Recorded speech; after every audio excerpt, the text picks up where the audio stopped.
વિદ્યાર્થી મિત્રો, આજે આપણે ધોરણ 6 વિષય સામાજિક વિજ્ઞાન પાઠ આપણો ચોથો ભારતની પ્રારંભિક રાજ્ય વ્યવસ્થા.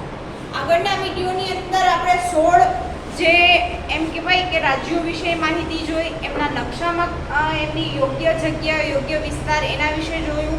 આજે આપણે એ રાજાશાહીની રાજ્ય વ્યવસ્થા કેવી હતી એના વિશે જોઈશું, જેની અંદર પોઈન્ટ આવે છે મગધ, હર્ષ, હર્યક વંશ, નાગવંશ, નંદવંશ, ગણરાજ્ય, વૈશાલી વંજી રાજ્ય, ગણરાજ્ય સમયનું સમાજ જીવન અને રાજ્ય વ્યવસ્થા. આટલા પોઈન્ટની ચર્ચા આપણે આજના વિડીયોની અંદર કરીશું. બરાબર? પહેલો પોઈન્ટ બોલો. રાજાશાહીમાંથી જે રાજ્ય તંત્રમાં રાજા મુખ્ય હતા તે રાજાશાહી રાજ્યતંત્ર કહેવાતા. આ સમયના મહાજનપદો વચ્ચેના સત્તા માટે હરીફાઈ રહેતી, જેમાં મુખ્યત્વે 4 શક્તિશાળી રાજ્યતંત્રો મગધ, કૌશલ,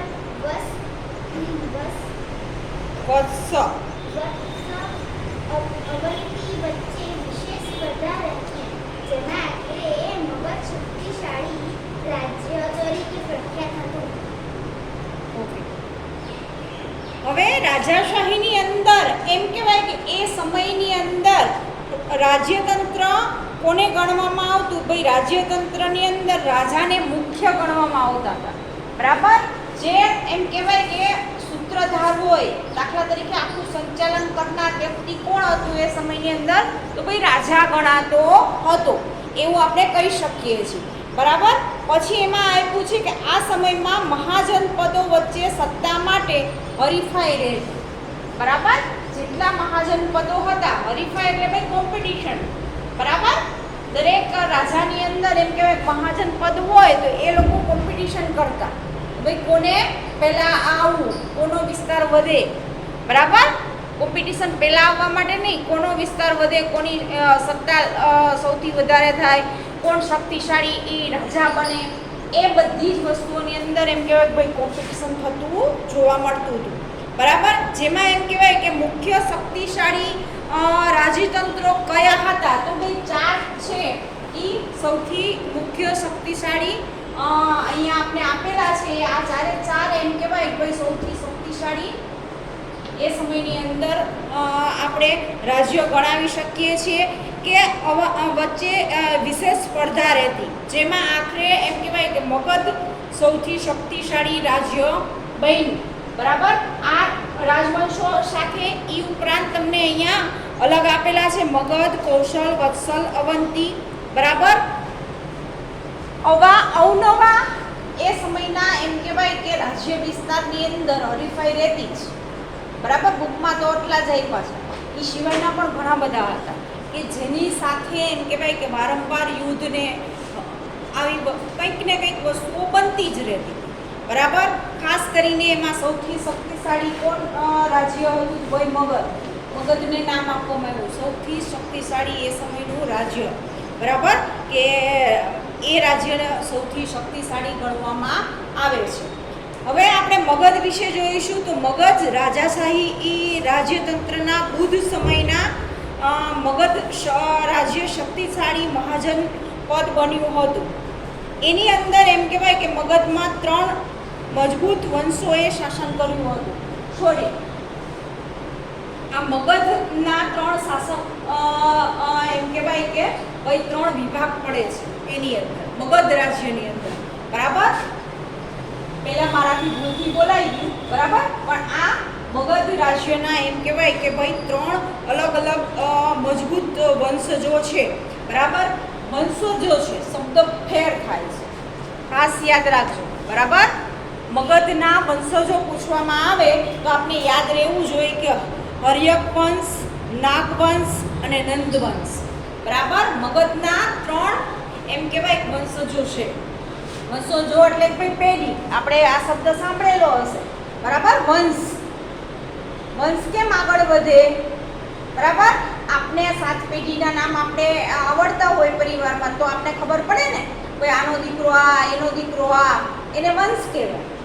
બરાબર? તમારા દાદા દાદી હોય તો એને પૂછજો કે ભાઈ તમારા પિતાનું નામ શું હતું, એના પિતાનું નામ શું હતું, હે? તો એ શું થયું? આપણો વંશ. બરાબર? આપણે ખબર પડે કે ભાઈ આગળ કોણ હતું. પછી હવે તમારા પપ્પા હોય તો ભાઈ, અથવા તો ભાઈ તમારો ભાઈ હોય, એનાથી પછી આગળની પેઢી આવશે. બરાબર? તો એ શું થાય ભાઈ, ક્રમ વાઇઝ વંશ ચાલ્યો આવે છે. તો મગધ રાજ્યનો પણ એમ કહેવાય કે ભાઈ 3 વંશની અંદર વિભાજિત થયેલું આપણે જોવા મળે છે. ભાઈ 3 વંશ સુધી મગધ રાજ્યએ રાજ કરેલું આપણે જોવા મળે છે. એમાં ખાસ કરીને આપણે જોઈએ પેલું હર્યક વંશ આપેલું છે. બોલ તો.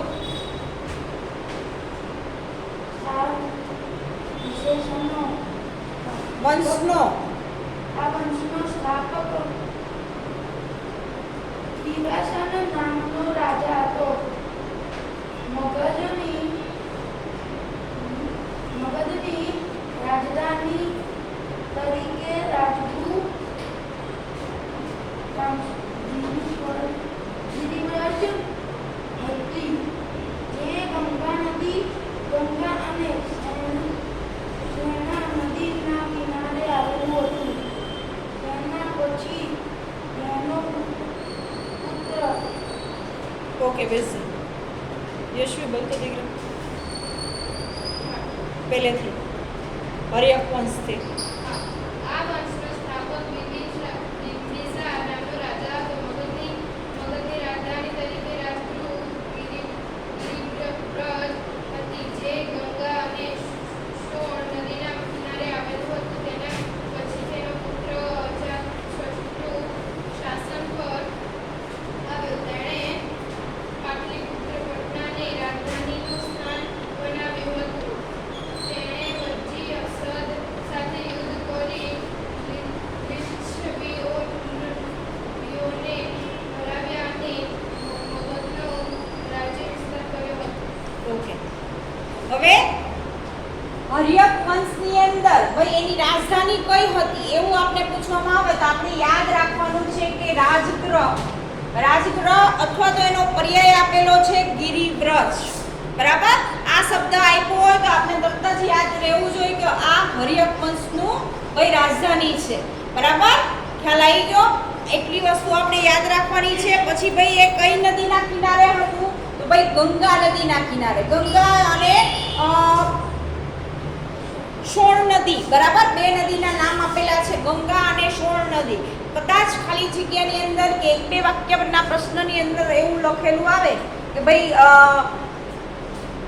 ગિરિવ્રજ છે એ ગંગા અને બીજી કઈ નદીના કિનારે હતું?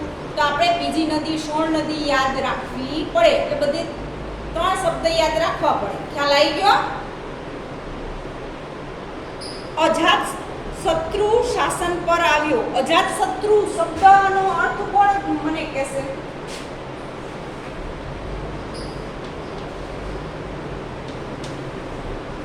આ ગુજરાતીમાં આવે.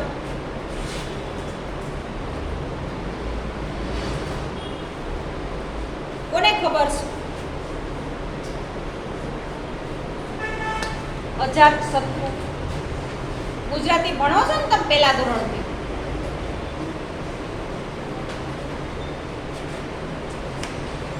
નથી ખબર? આ હોમવર્ક પૂછી શોધીને લાવજો એનો અર્થ શું થાય. હો પછી મને ક્લાસમાં ફરી આવું ત્યારે યાદ કરાવજો. મેડમ આ તમે હોમવર્ક આપ્યું હતું, પેન્સિલથી રાઉન્ડ કરો.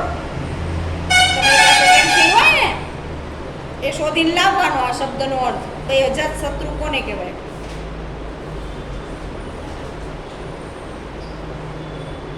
આપણે શબ્દનો અર્થ શોધવાનો છે. અજાતશત્રુ શબ્દનો અર્થ.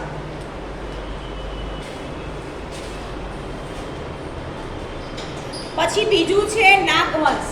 બીજો આપણો ટોપિક આવ્યો ભાઈ નાગવંશ. આપણે આપણા ટોપિક ઉપર જશું. હર્યક વંશ બાદ નાગવંશ સત્તા પર આવ્યો, જેમાં શિશુનાગ નામના બૌદ્ધ ધર્મ સાથે સંકળાયેલા રાજાનો સમાવેશ થાય છે. હવે તમે વિચારો કે મગધનું જ્યારે સામ્રાજ્ય ચાલતું હતું ત્યારે બૌદ્ધ ધર્મની શરૂઆત. એ સમયે બૌદ્ધ ધર્મ પાળનારા લોકો એમ કહેવાય કે વધારે હતા. તો અહીંયા આ નાગવંશ છે એ પણ એમ કહેવાય કે જે રાજા હતો એ પણ બૌદ્ધ ધર્મી હતો, બરાબર. બૌદ્ધ ધર્મને માનનારો વ્યક્તિ હતો. આપણે હિન્દુ ધર્મની અંદર આપણે જેમ આપણા બધા દેવી દેવતાને માનીએ છીએ એમ એ આ પણ એક આખો સંપ્રદાય છે, બરાબર. બૌદ્ધ ધર્મ, જૈન ધર્મ, ખ્રિસ્તી ધર્મ આ બધા ધર્મના એક અલગ અલગ પાર્ટ છે, બરાબર.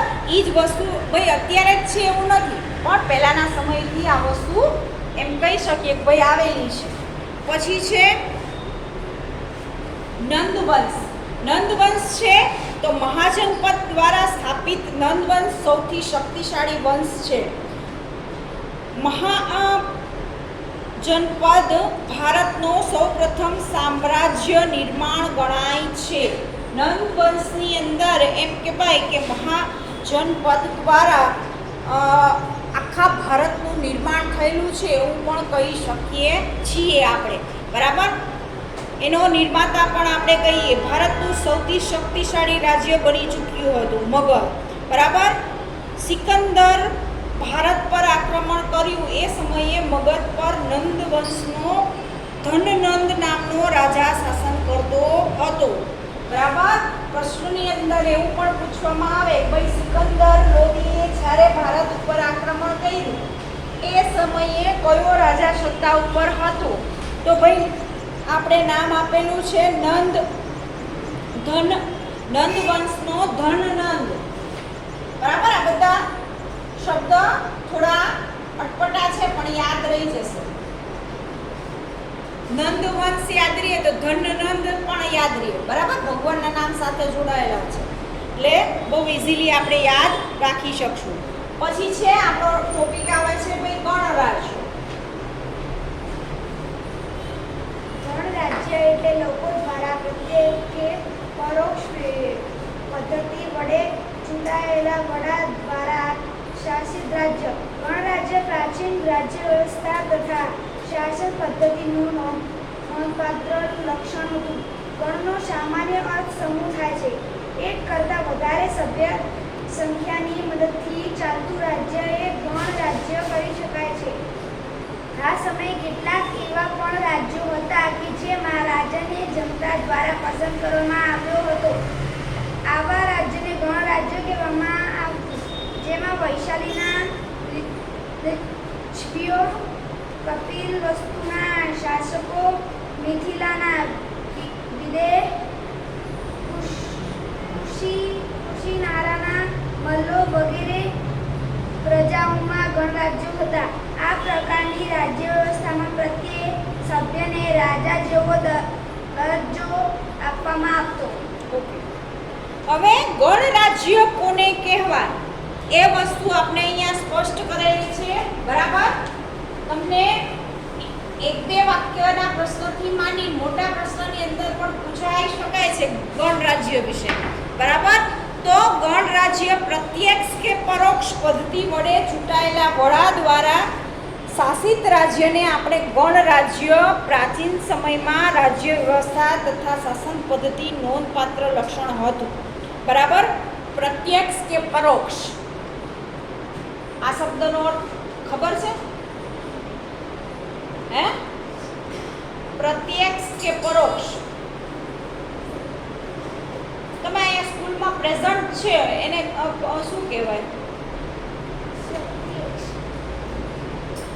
અને ના હોય તો પરોક્ષ, બરાબર. હાજર અને ગેરહાજર આપણે જેમ બોલીએ છીએ ને પ્રેઝન્ટ ને એબ્સન્ટ, આ એનો પર્યાય શબ્દ છે ગુજરાતીની અંદર, બરાબર.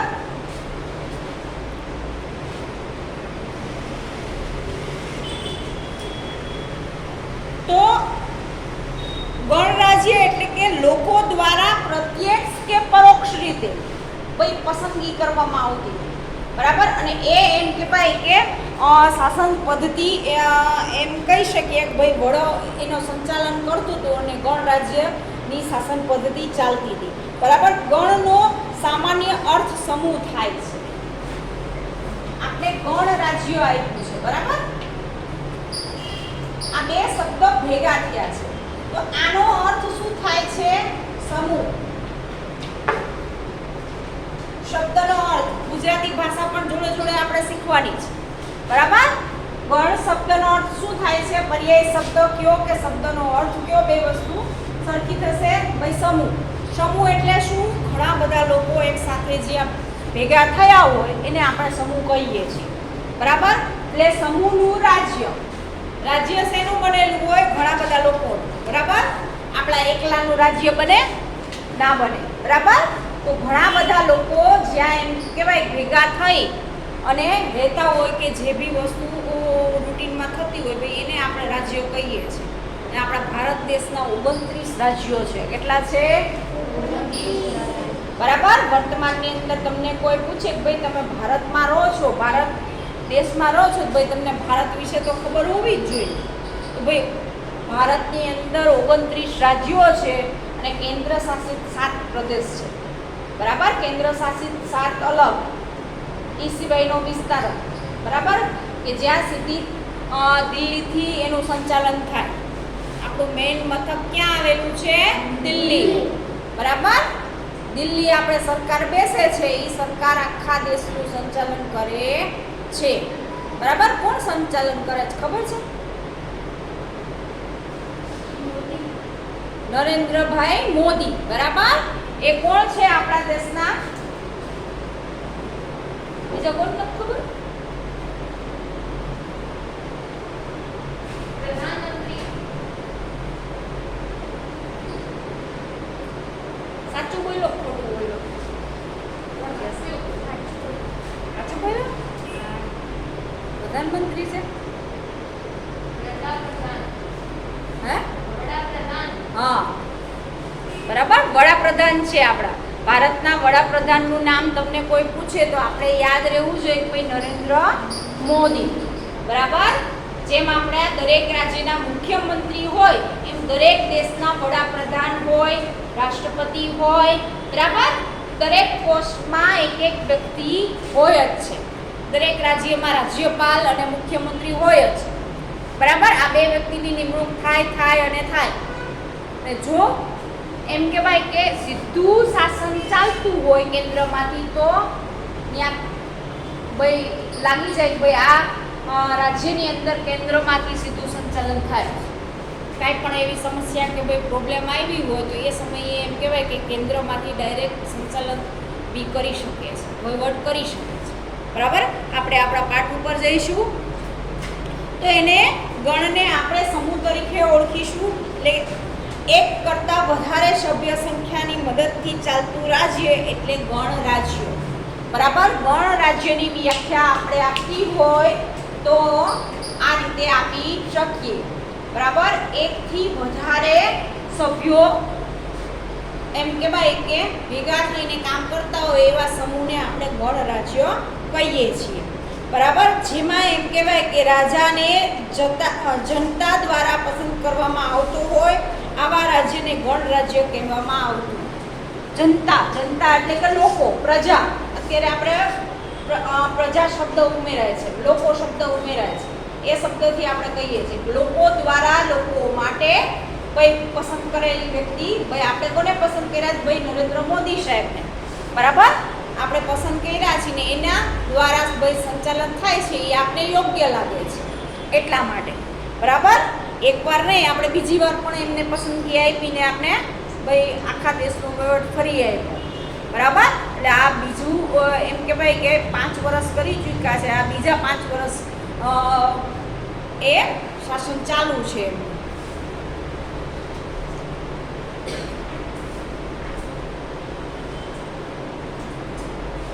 પછી આપને આપ્યું છે કે ગણ રાજ્યોની જેમાં વૈશાલી, લીછવી, કપિલવસ્તુ, શાક્યો, મિથિલા, વિદેહ, કુશીનારા, મલ્લો વગેરે પ્રજાના ગણ રાજ્યો હતા. આ વસ્તુ પણ ખાસ યાદ રાખવાની. બરાબર. અલગ અલગ જે આપણે નામ આપ્યા છે આ પણ પ્રશ્નમાં આવી શકે ભાઈ ગણ રાજ્યમાં કયા કયા રાજ્યો હતા. તો આ બધા જ નામ આપણે લખવા પડશે. વૈશાલીથી લીછવી, કપિલવસ્તુ, બરાબર, શાક્યો, મિથિલા, વિદેહ, કુશીનારા, માલો. બરાબર. આ બધા જ છે એ બધા જ ગણ રાજ્યો છે. પછીનો ટોપિક આવે છે કે વૈશાલી વંજી રાજ્ય. બરાબર. વૈશાલી વંજી રાજ્ય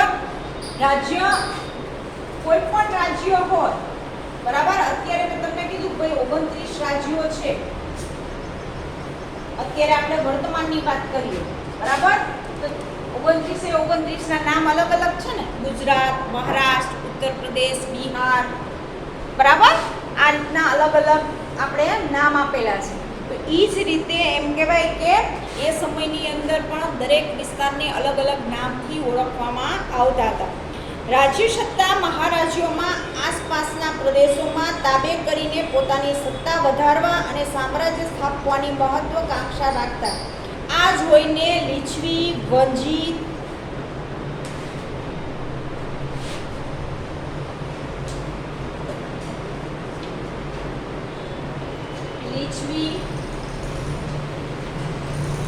વંજી, નાગતુક,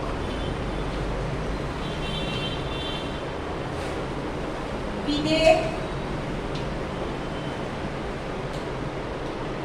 શાક્ય, મલ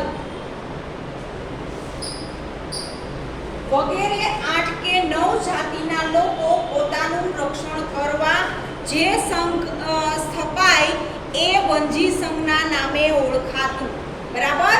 આ જ્ઞાતિના લોકો હતા, બરાબર. એમાંથી કોઈ પણ હું એમ કહેવાય કે ભાઈ સત્તામાં આવતા તો ભાઈ એને વંજી સંઘ તરીકે ઓળખવામાં આવતું હતું, બરાબર. ગણરાજ્યના રાજ્ય વહીવટનું કામ કોણ કરતું હતું? તો ભાઈ સંચાલન સભા દ્વારા થતું હતું, બરાબર. ગણરાજ્યનું સંચાલન કોણ કરતું હતું? ભાઈ સંચાલન સભા. એ સમયે પણ તમે વિચારો કે ભાઈ સભા ભરવામાં આવતી હતી, બરાબર. જેના કારણે ગણતંત્ર કહેવામાં આવતું. ગણરાજ્યમાં રાજાની બધી જ સત્તા સભ્યો પાસે રહેતી. સભામાં સભ્યો બેસતા અને બધા જ કામ ગણ સભામાં રજૂ થઈ અને બહુમતી અને સર્વ અનુમતિથી પસાર થતા હતા. હવે બહુમતી અને સર્વ અનુમતિ એ બે શબ્દનો અર્થ કોણ કહેશે? બોલ. બહુમતી અને સર્વાનુમતિ એ બે શબ્દનો અર્થ શું થાય? બોલો, જેવું આવડે એવું. બહુમતી અને બીજો શબ્દ છે સર્વાનુમતિ. બધા લોકોને અનુમતિ હોય અને સર્વાનુમતિ કહે છે, અને બહુમતી જે બધા લોકો જે મત આપે બહુમતી કહે. વ્યાખ્યા થોડીક ફેરવી કાઢી. બહુમતી એટલે કે વધારે. બહુ શબ્દ આવે છે, ખ્યાલ આવ્યો? બેઝર બહુમત. તમે જોજો ચૂંટણી સમયે શબ્દ વારંવાર ટીવીમાં આવશે કે બહુમતથી જીતાશે. બહુમત એટલે કે વધારે, બરાબર. એનો અર્થ વધારે થાય. અને સર્વ અનુમતિ એટલે કે જેટલા લોકો છે એ બધા જ અનુમતિ આપે છે, બરાબર. મારે દાખલા તરીકે કંઈ પણ કરવું હોય તો હું તમારા ક્લાસમાં આવું તો 6થા ધોરણના જેટલા વિદ્યાર્થી હોય એ બધાની અનુમતિ હોય એને સર્વાનુમતિ કહેવાય. ભાઈ આપણે આ કામ કરવું છે તો બધા તમે ઓકે છો, હા પાડો છો, તેને શું કહેવાય? સર્વાનુમતિ. કે ભાઈ 6થા ધોરણના બધા વિદ્યાર્થીએ મને અનુમતિ આપી છે આ કામની, બરાબર. ખ્યાલ આવી ગયો? થોડોક જ ડિફરન્સ છે બે શબ્દો વચ્ચે, બહુમતી અને સર્વાનુમતિ. ખ્યાલ આવી ગયો? ઓકે, ચલો આગળ. જ્યાં એમ કહેવાય કે સભા ભરાતી એ જગ્યાએ સંથાગાર તરીકે ઓળખાતી. હવે વૈશાલી સંઘ જ્યાં પણ એમ કહેવાય કે સભા ભરતો એ સ્થળને સંથાગાર નામ આપેલું.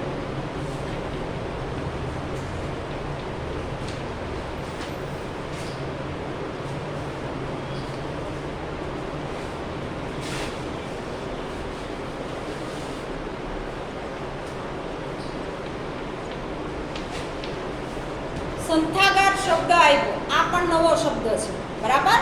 એ જગ્યાને નામ આપ્યું, જેમ આપણું નામ પાડે છે, બરાબર. જેવો એમ કહેવાય કે ભાઈ એન્ટ્રી થાય એ ભેગું આપણે વિચારીએ કે આનું નામ શું પાડીશું, હે? તો એ જ રીતે જે સભા ભરાતી એમ એ સભાની જે જગ્યા હતી એને સંખ્યાગાર તરીકે એ સમયની અંદર ઓળખવામાં આવતી હતી, બરાબર. પછી છે ગણરાજ્યની સભામાં સભ્ય તરીકે વૃદ્ધ તેમજ યુવાનોની પસંદગી થતી હતી. હવે સભ્ય તરીકે કોની પસંદગી કરવામાં આવતી હતી? તો આપણે એ બે વસ્તુ યાદ રાખવાની છે, વૃદ્ધ હોય અથવા તો ભાઈ યુવાન હોય.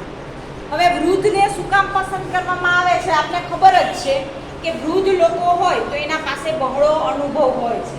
કોનો? બધા જ કામનો, બરાબર. આપણા ઘરમાં કોઈ વડીલ આપને ભાઈ કંઈ પણ વસ્તુ કરતા ટોકતા હોય કે રોકતા હોય તો એની પાસે બહોળો અનુભવ છે, એટલા માટે આપને ટોકે છે અને સૂચના આપે છે કામ નહીં કરવાનું, બરાબર. શું કામ? કે ભાઈ એ આપણાથી મોટા છે ને એને આ વસ્તુનો અનુભવ કરી ચૂક્યા છે, એટલે તમને વારંવાર કહેતા હોય ભાઈ વાંચો, ભણવામાં ધ્યાન રાખો, તમે અત્યારે નહીં ભણો તો તમે આ ઘણી બધી વસ્તુ નહીં કરી શકો ફ્યુચરમાં, હે? એ આપણું ફ્યુચર જોઈ શકતા હોય, એટલા માટે અમને ટોકે છે કે તમારું ફ્યુચર સારું છે, બરાબર. તો વૃદ્ધ લોકો છે એ અનુભવી હોય છે અને યુવાનોમાં ખાસ ઉત્સાહ હોય છે, બરાબર. તમે જોશો કે યુવાનો જે કામ કરી શકે ને એ કોઈ ક્યારેય એમ કહેવાય કે એ કામને કોઈ વ્યક્તિ રોકી નહીં શકે. યુવાનોમાં એટલો જુસ્સો હોય કામ કરવાનો, હે? તમે પણ જ્યારે એમ કહેવાય મોટા થશો તો અત્યારથી આપણે ઈચ્છા છે કે ભાઈ આમાં જશું, આમ કરશું, તેમ કરશું, હે? આ ફિલ્ડમાં જશું, અને એ ફિલ્ડમાં આપણે મોકો મળે ને એ પોસ્ટ મળે તો આપણે કામ કરવાનો પણ ઉત્સાહ એટલો જ હોય, હે? કે ના હું કંઈક કરીને બતાવું, મને જો આ કામ કરવાનો મોકો મળ્યો છે તો ભાઈ મને આ ભણવાનો મોકો મળ્યો છે તો સૌથી વધારે નંબર લાવી દઉં. તો એ જ રીતે એમ કહેવાય કે અહીંયા પણ એ જ રીતે લોકોની પસંદગી થતી. વિચારો કે લોકો કામ કઈ રીતે કરશે, ભાઈ સંચાલન રાજ્યનું કઈ રીતે કરશે. ગણરાજ્યનો રાજ્ય વહીવટ માટે પોતાના પ્રમુખની પસંદગી કરતા, જેથી પસંદગી ચૂંટણી કરવામાં આવતી હતી. એ સમયે તમે વિચારો ભાઈ ચૂંટણી થતી હતી, બરાબર. અત્યારે થાય છે એવું છે નહીં. ગણરાજ્યમાં પ્રત્યેક સભ્યને રાજા ગણવામાં આવતો હતો. ગણરાજ્યોની પોતાની એક સભા હતી જેમાં વહીવટ, સંરક્ષણ, યુદ્ધ, સંધિ જેવા ઘણા મહત્વના પ્રશ્નો ઉપર ચર્ચા થતી હતી. હવે વહીવટ એટલે શું? કોને ખબર છે? વહીવટ કોને કહેવાય?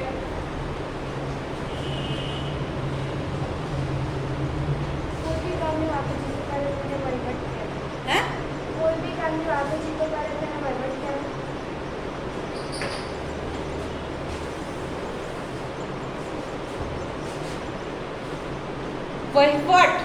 વહીવટ એટલે કે ભાઈ પ્રોપરલી આપણે કોઈ પણ વસ્તુનું કામ કરવું, બરાબર.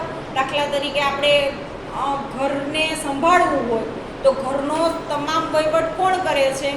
જો દાદા હોય તો દાદા ને દાદી સંભાળતા હશે, બરાબર. ક્યાં કઈ વસ્તુ આપણે કોને આપવી, કઈ રીતે કરવી, આ તહેવાર આવ્યો છે તો શું કરવું, બરાબર. કેટલા પૈસા આપવા, લાઇટનું બિલ ભરવું, બધી જવાબદારી રાખતા હોય એને શું કહેવાય? વહીવટ કર્યો કહેવાય, બરાબર. એ આર્થિક વહીવટ છે. એવા ઘણા બધા વહીવટના આપણે પ્રકાર પાડી શકીએ, બરાબર. સ્કૂલ હોય તો સ્કૂલનો વહીવટ અલગ હોય, ફી ઉઘરાવવી, ફી લેવી, છોકરાઓને સારું એજ્યુકેશન આપવું, સારા શિક્ષકો રાખવા, એ સ્કૂલનો વહીવટ છે. કોઈ ઓફિસ હોય તો ભાઈ એ ઓફિસનો વહીવટ છે, બરાબર.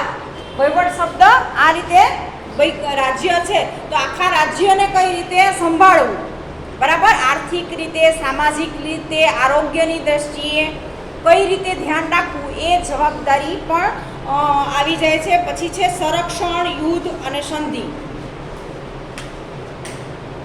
યુદ્ધ અને સંધિ બે એકબીજા સાથે જોડાયેલા છે. કોઈ પણ યુદ્ધ થયું હોય તો જે એની અંદર સમાધાન ના થતું હોય, બરાબર, સમાધાન કરવું કે સંધિ કરવી, સંધિ એટલે કે ભાઈ સમાધાન કરવું, એ અર્થમાં વપરાય છે, બરાબર. મહત્વના પ્રશ્નો ઉપર એમ કહેવાય કે ભાઈ ચર્ચા વિચારણા થઈને નિર્ણયો લેવાતા હતા, સંધિ થતી હતી, બરાબર. ભોગવતા ગણરાજ્યના પ્રમુખને એક કાર્યવાહક સમિતિના રાજ્ય વહીવટમાં મદદ કરતા હતા. પછી છે ગણ રાજ્ય સમયનું સમાજ જીવન અને રાજ્ય વ્યવસ્થા. બોલ. પુરાશાસ્ત્રીઓને મત પુરાતત્વશાસ્ત્રીઓના મતે આ સમયે લોકો સાદા ઘરોમાં રહેતા હતા. પશુપાલન પ્રવૃત્તિ સાથે સંકળાયેલા હતા. આ સમયે ઘઉં, ચોખા, જવ, શેરડી, તલ, સરવણ, કઠોળ જેવા પાકો થતા હતા. લોકો માટીના વાસણોનો ઉપયોગ વિશેષ પ્રમાણમાં કરતા હશે અને કારણ કે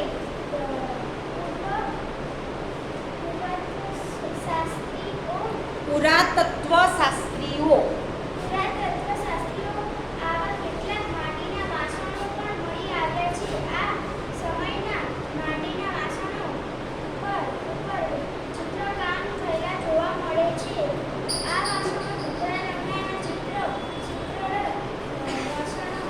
ચિત્રિત વાસણો હતા. આ સમયે કોઈ રાજ્યનો શાસક પોતાના રાજ્યના સંરક્ષણ માટે શક્ય બધા જ ઉપયોગ કરતો હતો. આ રાજ્યની રાજધાની આસપાસના કિલ્લાઓ બંધાવવામાં આવતા. આ કિલ્લા મજબૂત, ઊંચા બાંધવામાં આવતા હતા. તેમાં પુષ્કળ પ્રમાણમાં પથ્થરો અને ઈંટો કરવામાં આવતા હતા. કેટલાક રાજ્યો પોતાની શક્તિ અને સમૃદ્ધિનું પ્રદર્શન કરવા માટે પોતાના રાજ્યની ફરતે ઊંચી વિશાળ ભવ્ય દિવાલો તૈયાર કરવામાં આવતા હતા. પ્રયાગરાજથી મેળવેલ ઈંટ દિવાલ માટે આશરે 2500 વર્ષ પહેલાના ગણાય છે. આ સંભવતઃ સમયે આવા ઊંચા દિવાલ અને કિલ્લાઓ બાંધવામાં આવ્યા હશે. બેસો એક મિનિટ. હવે ગણ રાજ્યના સમયનું સમાજ જીવન અને રાજ્ય વ્યવસ્થા કેવી હતી તો એ વસ્તુ કોણે આ બધી જ વસ્તુઓનું સંશોધન કરનાર જે વ્યક્તિ છે ને એને કા ઇતિહાસકાર કહેવાય અથવા તો ભાઈ પુરાતત્વ શાસ્ત્રી. બરાબર. ઇતિહાસ વિશેની જે પણ વસ્તુઓ શોધે છે એને ઇતિહાસકાર અથવા તો ભાઈ પુરાતત્વ શાસ્ત્રી કહેવામાં આવે છે. બરાબર. પુરાતત્વ શાસ્ત્રી અથવા ઇતિહાસકાર એ આપણે જૂનામાં જૂની જે પણ વસ્તુ હોય, બરાબર, આપણે અહીંયા રાણીની વાવનું જે સંશોધન થયેલું હતું, બરાબર, એક હેરિટેજ વાવ તરીકે એને સ્વીકારવામાં આવી છે. તો એ એમ કહેવાય કે કેટલા વર્ષો જૂની, બરાબર, બહુ વર્ષો જૂની જ્યારે એ મળી આવી પછી એના ઉપર રિસર્ચ કરવા માંડ્યા. ભાઈ આ પુરાતત્વ શાસ્ત્રીઓ હોય ને જે એ કયા સમયનું છે એ બધું જ એમ કહેવાય કે બારીકાઈથી એ બધી જ વસ્તુઓ જુઓ. બરાબર. એ નાના સિક્કાથી માંડી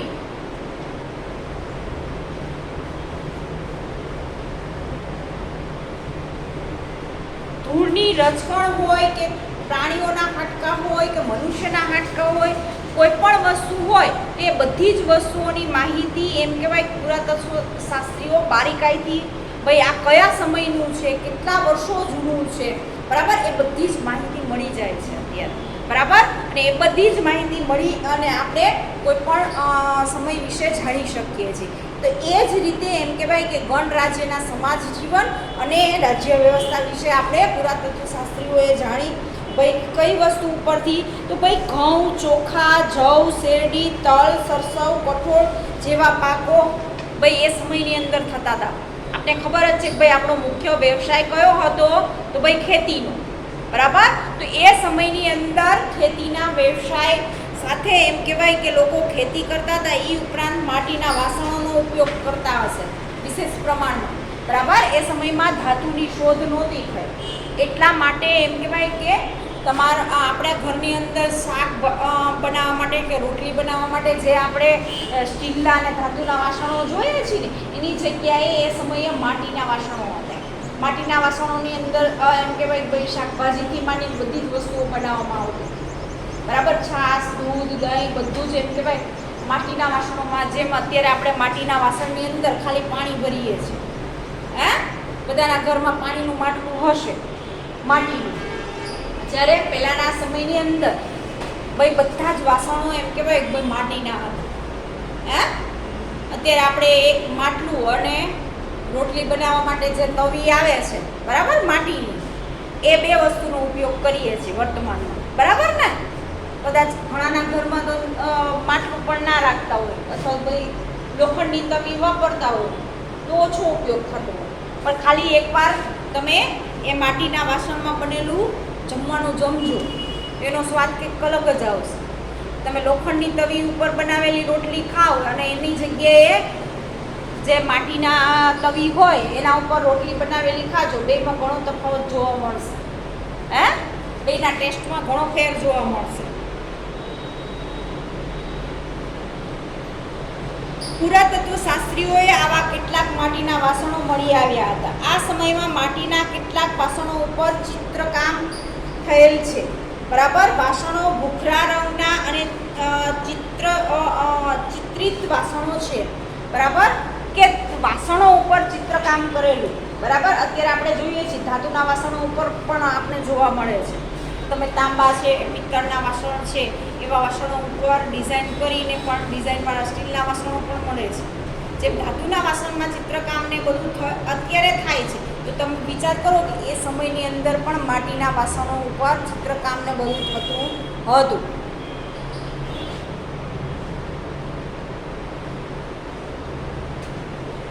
કોઈ પણ શાસક પોતાના રાજ્યના સંરક્ષણ માટે શક્ય બધા જ એમ કહેવાય કે ઉપાયો કરતો હતો. રાજ્યની રાજધાનીની આસપાસ કિલ્લા બાંધવામાં, કિલ્લાને મજબૂત અને ઊંચાઈ ઉપર બાંધવામાં આવતા. હવે રક્ષણ કોના માટે આપને ખબર છે કે પહેલાના સમયની અંદર યુદ્ધ વારંવાર થતું, એટલે લોકોને પોતાના રાજ્યના લોકોને બચાવવા માટે શું કરતા હતા કે જે વિસ્તારમાં રહેતા હોય ને ત્યાં કિલ્લેબંધી કરતી. હજી પણ નાના ગામડાની અંદર ક્યાંક તમને આ વસ્તુ જોવા મળશે કે એવો કિલ્લો બાંધેલો હોય, ફરતી દિવાલ બાંધેલી હોય, વચ્ચે આખા વિસ્તારની અંદર ભાઈ એમ કહેવાય કે એ રાજ્યના લોકો રહેતા હોય. શું કામ કે ભાઈ એના ઉપર ચડાઈ કરી હુમલો કરી અને કોઈ પણ વસ્તુ ના થાય એટલે એમ કહેવાય કે ભાઈ કિલ્લેબંધી કરવામાં આવતી હતી. આસાનીથી તમે એ દિવાલને ઓળંગી શકો નહીં, બરાબર. એવી દિવાલો બાંધી અને કિલ્લા બાંધીને લોકોને રક્ષણ મેળવવા માટેનું કામ પણ થતું હતું, બરાબર. ઈંટોની શોધ થઈ ધીમે ધીમે. અત્યારે આપણે જોઈએ છીએ કે સિમેન્ટની ઈંટો આવી ગઈ છે મકાન બનાવવા માટે. પહેલાંના સમયની અંદર માટીમાંથી જ એમ કહેવાય ભાઈ મકાનો બનતા હતા. ધીમે ધીમે ઈંટોની શરૂઆત થઈ, માટીની ઈંટો આવી, એમાંથી પછી પેલી લાલ રંગની ઈંટો આવી. હવે અત્યારે આપણે જોઈએ છીએ કે ભાઈ સિમેન્ટની ઈંટો આવી ગઈ છે, સિમેન્ટમાંથી ઈંટો બનાવવા માંડ્યા છે, બરાબર.